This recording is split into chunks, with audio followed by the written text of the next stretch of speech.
Bonjour Faustine, vous êtes docteur en sociologie. Peut-être que pour commencer, je peux vous laisser revenir sur votre parcours et sur vos principaux thèmes de recherche. Bien sûr, alors donc je suis Faustine Régnier, je suis sociologue et je suis chercheur à l'INRAE, autrefois l'INRA. Depuis une quinzaine d'années, je travaille sur l'alimentation depuis plus de 20 ans, depuis ma thèse.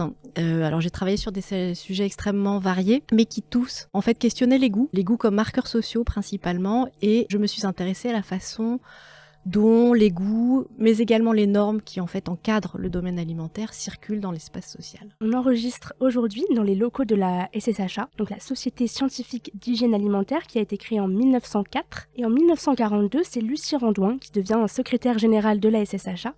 Et c'est une figure très importante, puisqu'elle est la première femme à avoir enseigné à la faculté de médecine de Paris et la seconde femme biologiste médicale à l'Académie de médecine, après la célèbre Marie Curie. Et en 1937, elle a publié le premier tableau de composition des aliments. Et il me semble, Faustine, que vous avez un lien particulier avec cette femme. Oui, c'est très émouvant pour moi d'être là ici parce que on ne travaille pas sur un sujet d'étude par hasard.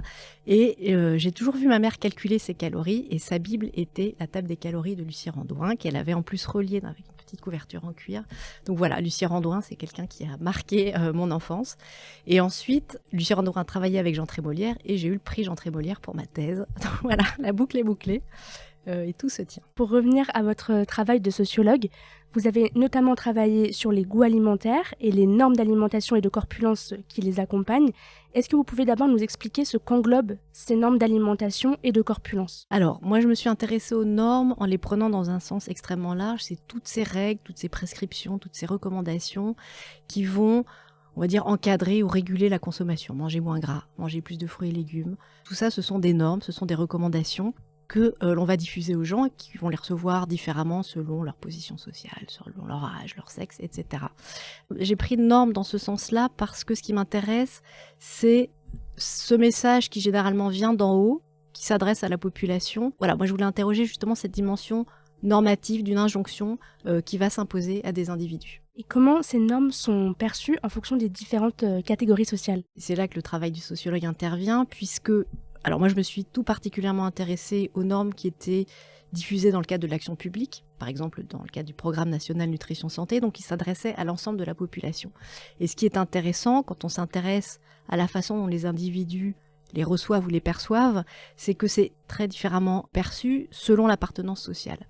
Chez un cadre, pour forcer le trait, dans une famille de cadres, on connaît très bien ces recommandations, ces injonctions, on les met en pratique, et j'ai envie de dire, ça fait partie de l'horizon quotidien et tout à fait banal. Quand on s'intéresse aux catégories populaires qui sont particulièrement importantes à questionner, parce qu'on sait qu'elles sont plus touchées par les pathologies liées à l'alimentation, l'obésité par exemple, le diabète de type 2, on voit qu'elles sont beaucoup moins bien reçues, beaucoup moins bien perçues, mais que très souvent, elles font l'objet d'une forme de réaction critique extrêmement vive parce qu'on demande aux gens de consommer ce qu'ils n'ont pas envie de manger, en fait. L'application de ces normes, elle ne requiert pas forcément les mêmes efforts en fonction donc, de ces catégories sociales et s'implique également la notion de goût. Est-ce que vous pouvez nous détailler cela ? L'objet de la sociologie, c'est de mettre au jour des différences sociales comme celles que je viens d'évoquer entre des catégories aisées qui sont très à l'aise et des classes populaires qui les perçoivent de façon beaucoup plus critique. Et donc on met au jour ces différences, mais ce qui importe également, c'est d'essayer de les interpréter. Pourquoi ces réactions différentes, pourquoi ces perceptions différentes des recommandations ?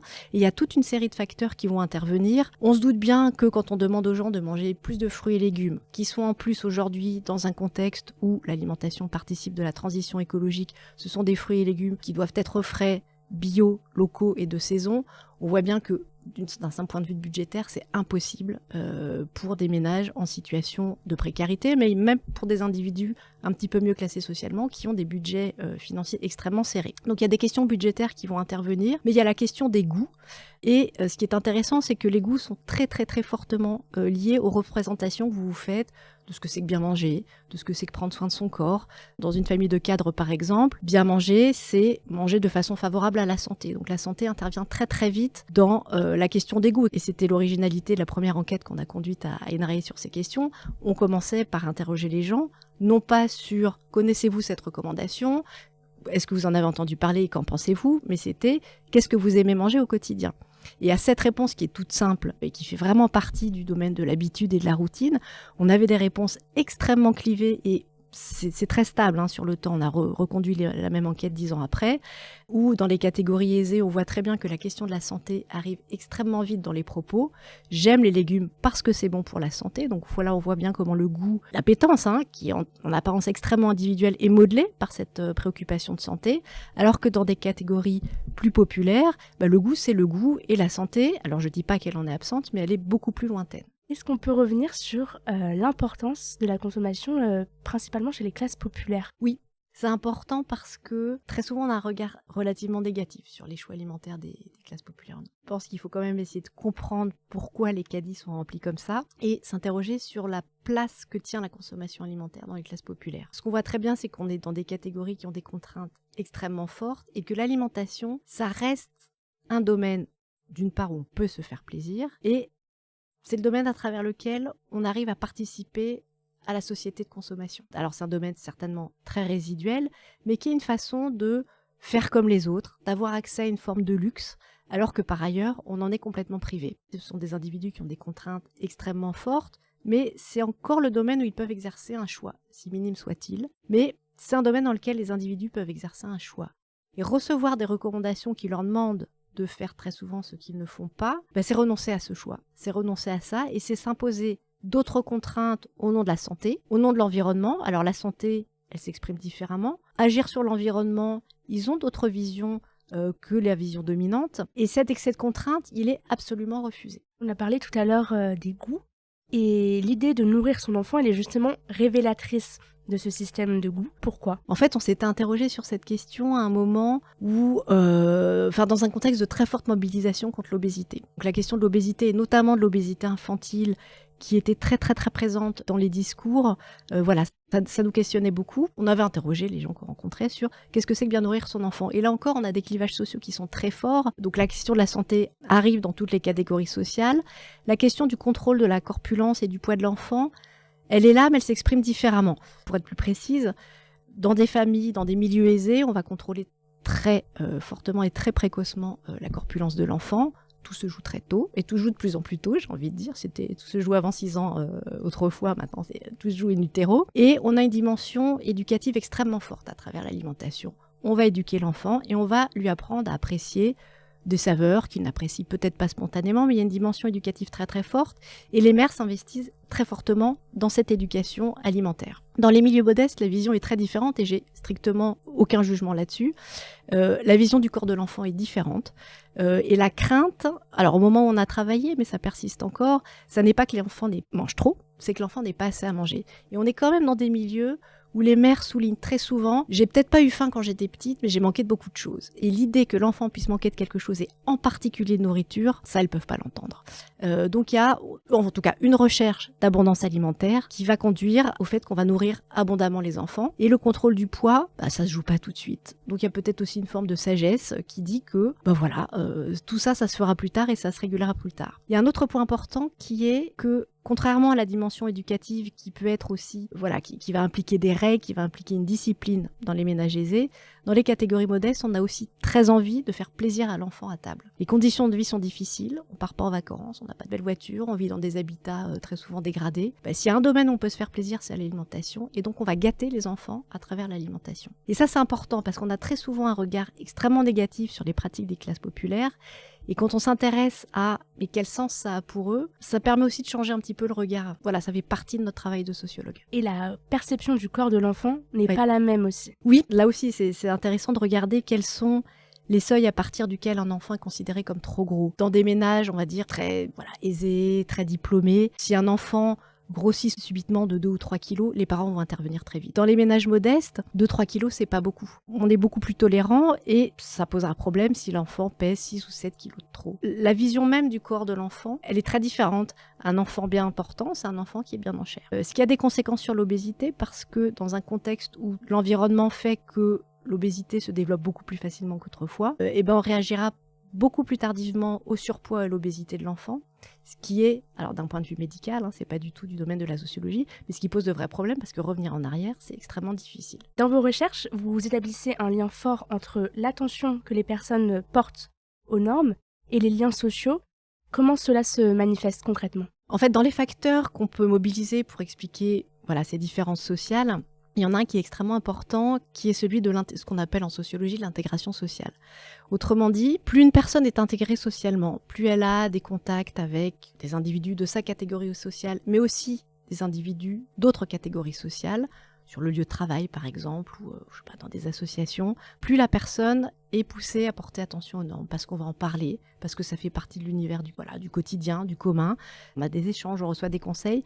Donc, même dans un milieu modeste où les contraintes financières sont fortes, plus, c'est souvent les femmes, plus une femme est intégrée socialement, plus elle portera attention à l'alimentation dans sa dimension de santé notamment. Il y a plusieurs tentatives qui visent à normaliser les pratiques alimentaires et de corpulence des catégories modestes. Et ce sont souvent des échecs. Pourquoi ? C'est un thème qui était extrêmement difficile à évoquer et pourtant les enquêtes le montraient. Alors, d'autres études le montraient ensuite.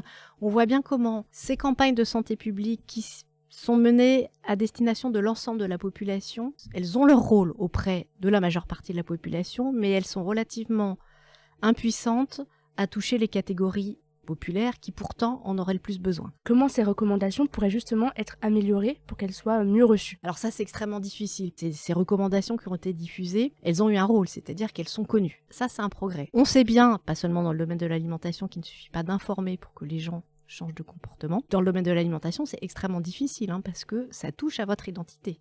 Donc on ne change pas ses pratiques alimentaires du jour au lendemain. Alors, face au constat que les classes populaires ont du mal à être touchées par ces recommandations, il y a plein de pistes qui sont testées. On mène des actions un peu plus ciblées.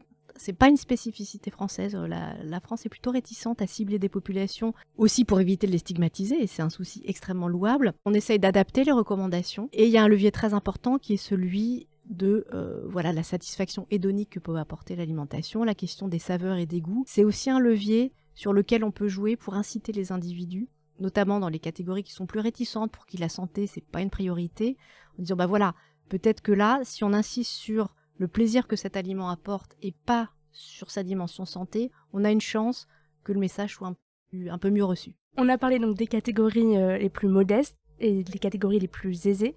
Est-ce que vous pouvez nous détailler comment ça se passe pour les catégories intermédiaires ? Oui, alors ça, ce sont des catégories qui sont très très intéressantes à investiguer, pas seulement pour des questions sociologiques, mais parce qu'il y a vraiment des enjeux sur la façon dont les normes peuvent être relayées dans la société. Donc les catégories au milieu, ce qu'on appelle en gros les catégories médianes ou intermédiaires, elles sont intéressantes parce qu'elles sont caractérisées par une très très forte attention aux recommandations.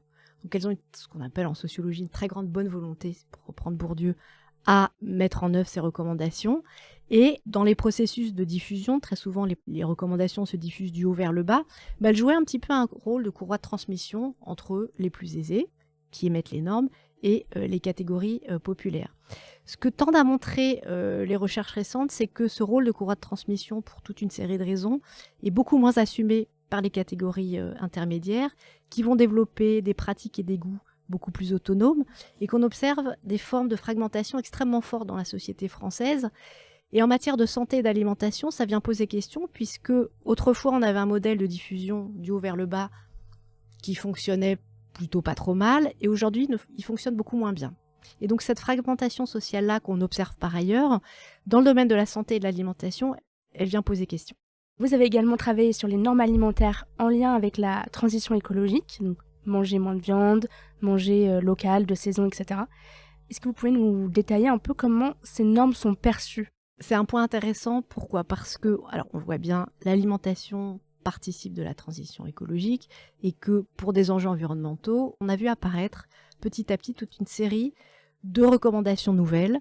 Manger davantage de saison, manger bio, et puis plus récemment, manger moins de viande et favoriser les protéines végétales. Et ces normes-là, ce qui est très intéressant, c'est qu'elles elles sont pas à côté des recommandations nutritionnelles, c'est que ça se cumule.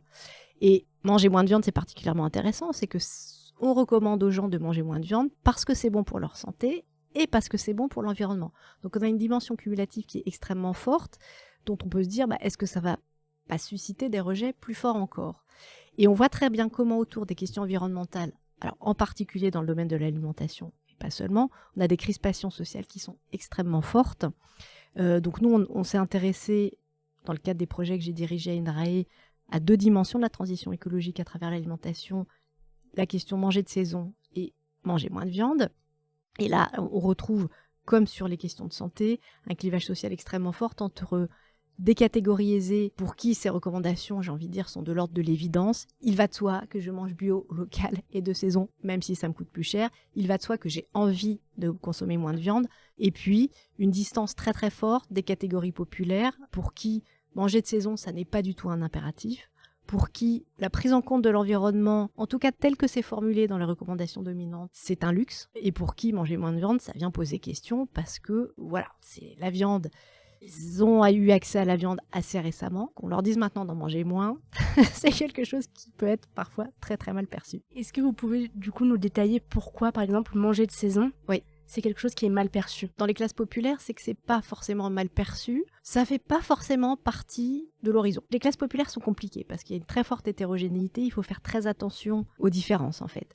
Ce qu'on voit bien, c'est que pour une partie des classes populaires, notamment celles qui sont urbanisées, les jeunes générations, manger de saison, c'est pas un impératif. Et au contraire, on va apprécier d'avoir accès à toute la diversité alimentaire, quelle que soit la saison. Donc il y a vraiment cette dimension de se faire plaisir à travers la consommation sans s'imposer des contraintes. Et je rappellerai que les saisons, pendant très très longtemps, ça a été une contrainte. La fin de l'hiver et le début du printemps, c'était souvent des périodes de disette et qu'il a très longtemps s'agi de se libérer de la contrainte saisonnière. On va revenir du coup sur la viande, vous l'avez mentionné. La viande, c'est intéressant parce que on voit bien comment... C'est un aliment dont on a fait la promotion, y compris dans les catégories populaires, parce que c'était perçu comme un aliment nutritif et tout à fait essentiel. Et j'ai l'impression que le changement de regard qu'on a porté sur la viande, il est assez récent, ça s'est passé très très vite, de ce passage d'un aliment valorisé parce que nourrissant et nutritif à un aliment pas bon parce que pas bon pour la santé. Il faut faire le constat du clivage, c'est-à-dire qu'on a des catégories aisées, mais également des catégories plus médianes qui vont adhérer très fortement à cet idéal de